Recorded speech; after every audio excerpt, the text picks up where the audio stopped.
Some people try to be nice, but then that just comes off as condescending. You know what I mean? Like, I was running up the stairs one time. I was running up in a hurry and I tripped on one step and this guy was like, hey, be careful! I was like, what is the shitty hindsight advice you're giving me? Where were you when I needed you one step ago, dude? Now you're coming and tell me, be careful! I know now, dude. I've learned my lesson. My leg is paining. People always say, be careful when it's too late, right? Always comes too late, be careful. It's like, my friend, he asked me if I wanted some tea. I said, yeah, sure. He gives me the tea, I drink the tea, I burn my tongue. He's like, careful, it's hot! Oh, now I know now. Shitty hindsight advice, man. People give hindsight advice all the time, by the way. I don't know if you guys have noticed. It's like, when your friends come to you after a breakup and they say, you know, I always knew she wasn't the right one for you, dude. Wow, always! You could have said 8 years ago, no bastard.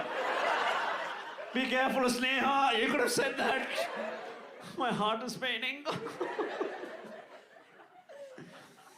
My friends are being nice. I have nice friends and I feel like you guys are nice people. But I think that's what's lacking in this world at the moment. This country, in fact, I feel like no one's being nice to each other. And I think that's because no one's relating to each other anymore. Everyone just seems very divided. You know, everyone's like, oh, those North Indians. And they're like, oh, those South Indians. But like, parota parata, dude. Like...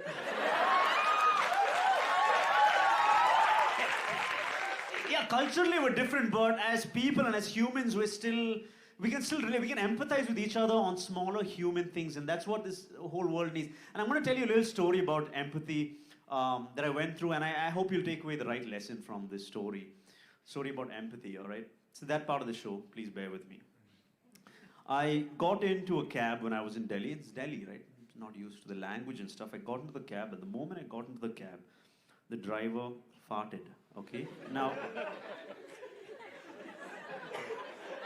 sorry, this is not a fart joke. I hope you don't think...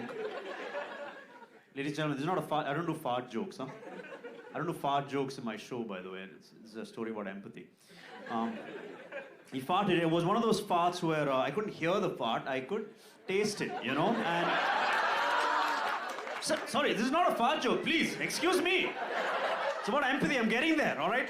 Now, I know what you would have done. You would have all put your window down just a little bit to air it out, but that's not the nice thing to do, all right? Because once you put your window down, he's going to realize you smelled his fart. He's going to feel bad. Here's the thing. No one likes having their fart acknowledged, man. I know how he felt. I empathize, because once I farted in Uber, the driver put his window down. I felt bad. I empathize. It's an empathy joke, all right? So I sat there and I let that fart just envelop me like a warm blanket. And I held my breath. 2 minutes, 3 minutes holding my breath. 4 minutes holding my breath. I think maybe I should smile to let him know it's okay. I'm just like... 6 minutes pass.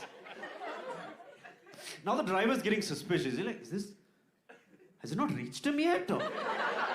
Then he sees me smiling, so he's like, oh my God, is he enjoying it?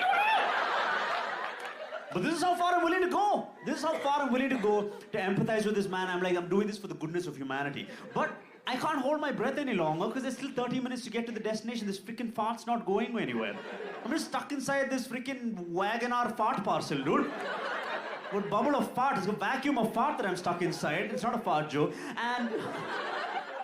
And I'm just praying to God. I'm like, please God, just give me any excuse. Just any excuse to pull this window down so he won't feel bad. Like a fly inside the car, anything like that. And at the next signal, the car stopped. And you won't believe it. A small beggar child came and knocked on the window asking for money. And it's like I had an excuse to put the window down and I could help him. I could help the cab driver. It was beautiful. It's like God himself had appeared before me.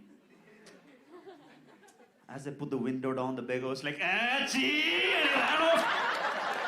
And I'm like, empathize with me, bastard!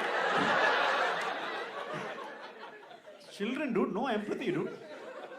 Not a fart joke, ladies and gentlemen. Alright, tell me if you guys have ever done this. Have you ever littered at any point in your life? I'm sure we've all just, you've all just kind of thrown your waste on the ground. You can't find a dustbin, so you just throw it. And I know you blame the government, like, oh, there's no dustbin, just throw it. Just throw it. And I've seen people do this, and I think it's very disrespectful to just throw your waste on the ground. I'm not like that. I'm very environmentally friendly. I always take my waste and I carefully keep it on the ground, all right? So respectfully. But there's a difference. There's a difference. The thing is, if you throw it, it looks like the government's trying, but you don't give a shit. But if you keep it, it looks like you're trying, but the government doesn't give a shit. No, I haven't sold you guys on this throwing and keeping. All right, I'll make this more relatable, all right? If your mom comes and keeps food on the dining table, she places the food, she keeps it gently, that means everything at home is fine, she's fine, right? Now if she comes and throws food on the dining table, that means she's an alcoholic. Yeah, that's right.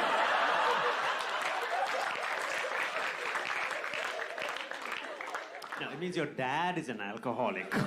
And she's angry and she's trying to send a message, right? She's like, I'm not happy with the way things are at the home. She's trying to send a message. That's what this is about. Thing is, if you throw it, it looks like a garbage dump. But if you keep it, it looks like an art installation, all right? Men, if you want to urinate in public, go ahead, urinate in public, but send a message with your urine. Like literally, write something on the wall with the, just be like, keep India clean, swachh bharat, abhiyan. I ran out of P over here, let me just. Abhiyan. Full stop. Cursive works best, huh, for that. Capital block and all, you have to keep stopping. You'll get a urinary tract infection.